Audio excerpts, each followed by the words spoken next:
Surf নেবে Surf, সস্তাতে Surf. আরে সার্ফ নেবে সার্ফ, সস্তায় বিক্রি হচ্ছে সার্ফ। সার্ফ নেবে সার্ফ, সস্তাতে সার্ফ। সুন্দরবনের এক গভীর জঙ্গলে টুনি পাখি ওর বৌমা টুনটুনির সাথে বসবাস করত। বৌমা টুনটুনি পাখি খুবই লোভী এবং কিপটে ছিল। একদিন বান্টি কবুতর বাড়ি ফিরে আসে আর ওর মাকে জিজ্ঞাসা করে, মা, টুনটুনি পাখি কোথায় গো? আমি ওকে দেখতে পাচ্ছি না তো। আরে আমার বেটা রে, তুই তো জানিস তোর বউ টুনটুনি যদি শুনেছে যে কোথাও সেল দেবে তো ওইখানে তো ও আগে চলে যায়। তোর অফিস যাওয়ার পরেই ও শহরের জঙ্গলে সেলের বাজারে গেছে রে। ঠিক তখন ওই সময়ই টুনটুনি পাখি ওইখানে চলে আসে আর ওর হাতে তো অনেক কটা বাজারের ব্যাগ ছিল। মা দেখুন, আমি আজকে অনেক বাজার করেছি। সেলে অনেক কম দামি শাড়ি কিনেছি। সেলের শাড়িগুলো এত সস্তা ছিল যে মা, আমি না একটু বেশি বাজার করে ফেলেছি। ঠিক আছে বৌমা, যাও এগুলো রেখে আগে রান্না চাপাও গা। হ্যাঁ মা, আমি এই শাড়িগুলো আগে আলমারিতে রাখি, তারপরে আমি গরম গরম রান্না করছি। টুনটুনি পাখি শাড়িগুলো রাখার জন্য ঘরের ভেতরে চলে যায়। তখন টুনি পাখি ওর ছেলে বান্টি কবুতরকে বলে, বাবা বান্টি, তুই তোর বউকে বোঝা। এরকম চলতে থাকলে তোর বউয়ের লোভ দিন দিন বাড়লে তো আমরাও কোনো মুশকিলেই পড়ে যাব সামনের দিনে কোনো। এইভাবেই বেশ কিছুদিন কেটে যায়। তারপর একদিন কালু কাক পাড়ার মধ্যে সার্ফ এক্সেল বিক্রি করছিল। সার্ফ নেবে সার্ফ, সস্তাতে সার্ফ। আরে সার্ফ নেবে সার্ফ, সস্তায় বিক্রি হচ্ছে সার্ফ। কালু কাকের আওয়াজ শোনার পর টুনি পাখি কালু কাককে ডাকতে থাকে। আরে ও দাদা, একবার এইদিকে আসো।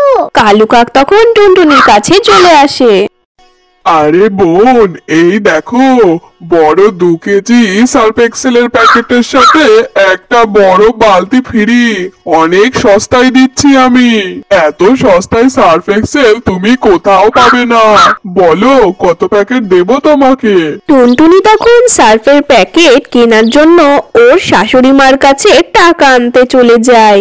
মা, খুব সস্তায় সার্ফ এক্সেলের প্যাকেট পাওয়া যাচ্ছে। 2 কেজির একটা প্যাকেট নিলে ওর সাথে একটা বড় বালতি ফ্রি, জানেন মা? বলুন মা, ক প্যাকেট নেব আমি? আরে বৌমা, কেন তুমি সব সময় লোভ করো বলো তো? সব সময় ফ্রির চক্করে পড়ে থাকো। আরে ভালো করে আগে যাচাই করে নাও যে জিনিসটা ভালো তো। মা, আপনি না বেকারই বেশি টেনশন করছেন। আমি দেখেছি এই পাড়ার অনেকেই এনার কাছ থেকে সার্ফ এক্সেলের প্যাকেট নিচ্ছিল। আচ্ছা ঠিক আছে বৌমা, যাও কিনেই নাও। এই নাও পয়সা। এতবার করে বলছো, না কিনে দিলে হয়? তারপরে টুনটুনি পাখি ওই কালু কাকের কাছ থেকে সার্ফ এক্সেলের 2 কেজির প্যাকেটটা কিনে নেয়। আর ওই সার্ফ এক্সেলের প্যাকেটের সাথে ও ফ্রিতে একটা বড় লাল বালতি পেয়ে যায়। ফ্রিতে পাওয়া ওই বালতি পেয়ে টুনটুনি পাখি তো খুবই খুশি হয়ে যায়। পরের দিন টুনি পাখি ওই সার্ফ দিয়ে কাপড় ধোয়া শুরু করে দেয়। কাপড় ধুতে ধুতেই টুনি পাখি ওর বৌমা টুনটুনিকে ডেকে বলে, আরে বৌমা, একবার এইদিকে তো আসো আমার কাছে, কথা আছে তোমার সাথে। কি হয়েছে মা? এত চিৎকার করে ডাকার কি আছে? বলুন আমাকে, কি হয়েছে? আরে বৌমা, চিল্লাবো না তো কি করব বলো? তুমি যে এই সার্ফের প্যাকেটগুলো কিনেছো, এটা সমস্ত বেকার একদম। দেখো, কোনো ফেনাই হচ্ছে না এই সার্ফ দিয়ে। আর এই নাও ওই সার্ফের সাথে ফ্রি পাওয়া তোমার বালতি, পুরো পাতলা, এতে জল ভরলেই পটাশ করে ফেটেই যাবে বালতিটা। আমি তোমাকে প্রথমেই বারণ করেছিলাম বৌমা, কিন্তু তুমি আমার কথা শোনো কোথায় বলো তো? বৌমা, তোমার এই সস্তায় জিনিস কেনার লোভে আমরা না একদিন বরবাদ হয়ে যাই তোমার জন্য। মা, আপনি আমার পরে এত কেন রাগ করছেন?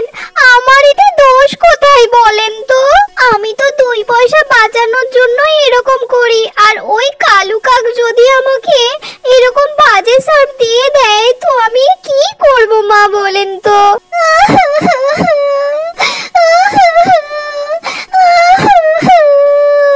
বৌমা, এখন তুমি তোমার এই ঢঙের কান্নাকাটি ছাড়ো। আর তোমার মনে আছে তো আজকে আমাদের প্রতিবেশীর বাড়িতে বিয়ের নেমন্তন্ন রয়েছে। যাও ঘরে যাও এখন। আর সেই দিনকে যে ছেলে নতুন শাড়ি কিনে এনেছিলে না, আজকে ওই শাড়িগুলো বের করো। আর আমরা দুই শাশুড়ি বৌমা মিলে ওই নতুন শাড়ি পরে নেমন্তন্ন খেতে যাব। ঠিক আছে মা, আমি এখনই গিয়ে ওই শাড়িগুলো আলমারি থেকে বার করে রাখছি। টুনটুনি পাখি যখনই আলমারি থেকে ওই শাড়িগুলো বার করে দেখে যে আরে এটা কি? এ তো সব শাড়ি ফুটো বেরিয়েছে। এখন আমি আমার শাশুড়ি মাকে কি বলবো? ঠিক ওই সময় টুনটুনি চলে আসে। টুনটুনি বৌমা, তুমি সব শাড়ি বের করে রেখেছো তো?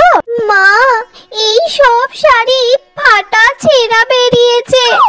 আজ আমার এই লোভ আর কিপটেমির কারণে আমার সাথে এরকম হলো মা। মা, আমি আপনাকে প্রমিস করছি আমি আর আজকের পর থেকে এরকম লোভ আর কিপটেমি একদম করব না। ঠিক আছে বৌমা, তোমার অন্তত আক্কেল তো হয়েছে, এটাই অনেক বড় ব্যাপার। ঠিক আছে চলো এবার বাজারে চলো, এবার তোমার জন্য নতুন শাড়ি কিনে দেব, দিয়ে তারপরে আমরা বিয়ে বাড়িতে চলে যাব। ওই দিনের পর থেকে টুনটুনি পাখি লোভ করা একেবারে ছেড়েই দেয়। আর এই কথা যখন টুনি পাখি ওর ছেলে বান্টিকে বলে, বান্টি কবুতর তো ওই কথা শুনে খুবই খুশি হয়ে যায়। আর মা আর নিজের বউ টুনটুনির সাথে খুবই খুশিতে সংসার করতে থাকে। বন্ধুরা, আজকের এই কাহিনীটা তোমাদের কেমন লেগেছে অবশ্যই কমেন্ট করে জানিও। আর লাইক আর সাবস্ক্রাইব করতে একটুও ভুলো না। আর দেখা হবে পরের কোনো এক টুনির কাহিনী নিয়ে। চলো টাটা, বাই বাই।